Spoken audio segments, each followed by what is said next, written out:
Hey there, I'm Ryan Grimm, Washington Bureau Chief for the Huffington Post, reporting here for the TYT Politics. Welcome back. This time we're talking about a report that I just put up on the Huffington Post about a half an hour ago about a major step forward in the fight for single-payer health care in New York State. At the same time, there's a movement that's underway in California.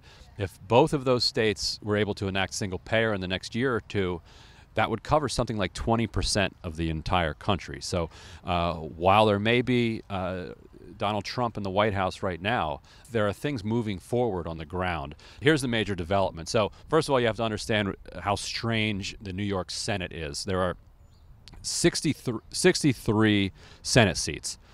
31 of them are currently held by Republicans. You need 32 to have a majority.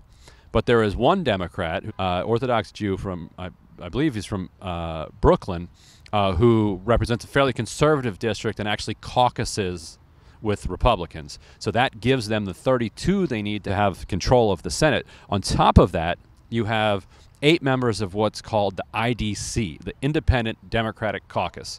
This is a group of kind of obnoxious, blue dog-ish, independent-minded, they call themselves Democrats, who don't caucus with the rest of their Democrats. So that means while they may have 32 Democrats who are elected by people of New York, they don't actually control the Senate, which is going to be key to understanding how, what the future of this single-payer bill is.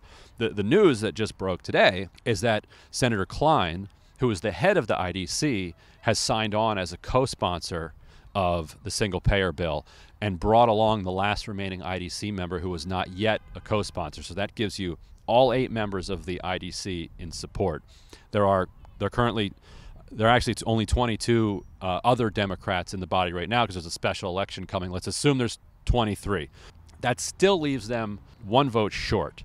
This being New York, just coincidentally, last week, a Republican senator was indicted.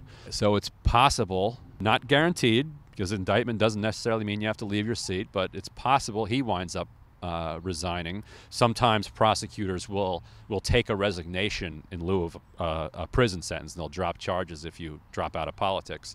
If he doesn't drop out, and if there are no other special elections between now and November 2018, the chance for single payer comes on that election day. If Democrats can pick up another seat and can convince the IDC to caucus with them and not Republicans, then they control the chamber in 2019. The single-payer bill has passed the Assembly, which is their version of the House, in 2015. It passed in 2016, and I'm told it ought to pass fairly easily in April or May of this year. So that puts them effectively 1 or 2 votes short of passing single-payer for all of New York State. Now, the law itself would be transformational. It would be revolutionary. Vermont is the only state that tried this. They abandoned it after a couple years of studying the effort over the tax issue. The governor finally concluded that he would have to raise taxes too much to pay for it. I talked to a couple of advocates involved with this, as well as a couple of members of the Assembly, and their analysis of this is that 98% of the people in New York would be paying out less under this system every year for health care. 2% would be paying more. The top 2% of earners, people making more than $400,000, would see significant increases in taxes. Now the problem is those other 98% would also see an increase in taxes. They would see their health care bills drop close to zero. But it's hard to see something drop.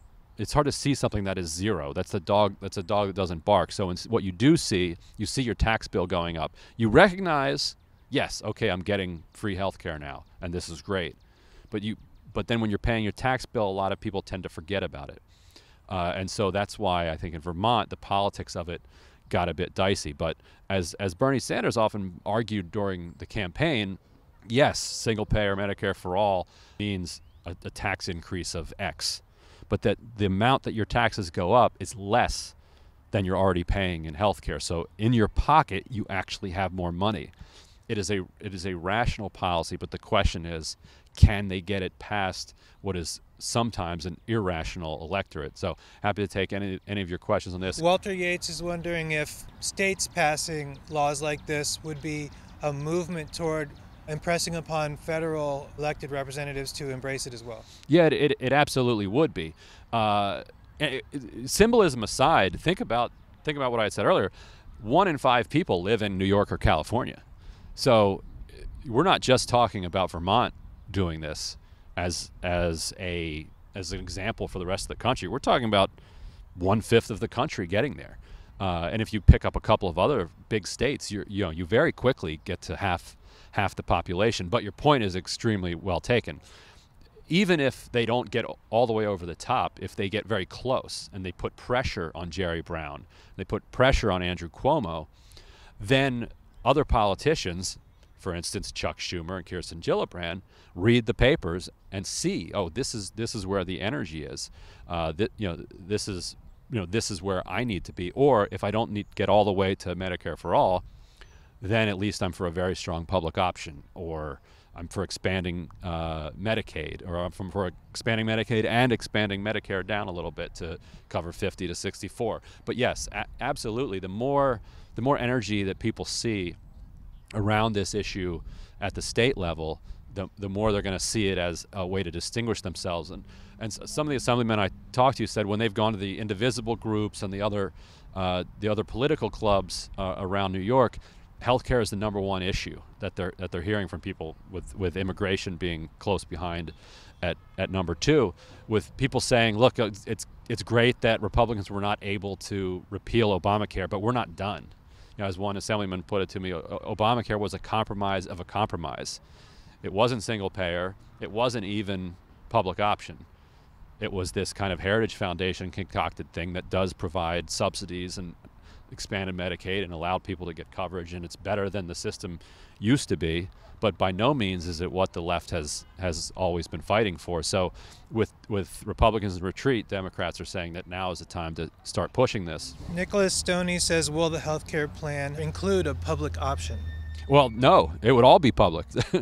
It's almost not fair to call it an option because it's your only option. Now, you could, if you are a banker, you could fly to Massachusetts and pay out of pocket for some extremely expensive care that you didn't, because you were unhappy with what you could find in New York. But I asked that question of some lawmakers in New York, and they said, no, this is one system for everybody. There's no separate class system that rich people are going to have some special access to. So in a way, it's public. But that's not really an option. I can imagine the rich people, or even the upper middle class who are susceptible to a conservative argument coming from rich people, would say, hold on, I don't want to have the same health care as a poor person. I mean, I assume that the rich people will figure out a way to get the best care that money can buy. This is still America. So I think they're going to be fine. But yeah, I hear that point.